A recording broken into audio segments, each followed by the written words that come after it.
কোটা বহাল বা বাতিল নয়, সংস্কার হওয়া প্রয়োজন। আমি একজন মুক্তিযোদ্ধা, আমি চাই কোটা সংস্কার হোক। ছাত্ররা কোটা সংস্কারের জন্য আন্দোলনে যে রাস্তায় নেমেছে তার সমাধানযোগ্য। তাই আমি মনে করি সরকার একটি দায়িত্বশীল প্রতিনিধি দল পাঠিয়ে ছাত্রদের সঙ্গে আলোচনা করে একটি কমিশন গঠন করে কোটা সংস্কারের সমাধানের পথে যেতে পারেন।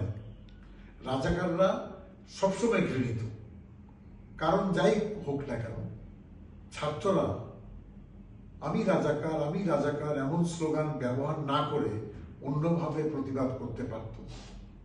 তবুও ছাত্ররা যদি ভুলও করে থাকে, আমি চাই না কোনো সংগঠন অথবা কোনো রাজনৈতিক মহল সংঘর্ষে লিপ্ত হয়ে প্রাণনাশ না ঘটাক, ছাত্রদের উপরে আর কোনো গুলি না চলুক, লাঠিচার্জ না হোক, সরকারের তরফ থেকে সুন্দর সমাধান হোক।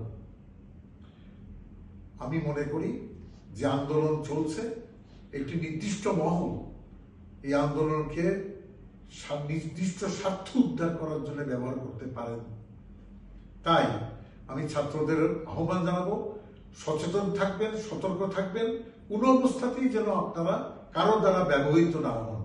জয় বাংলা।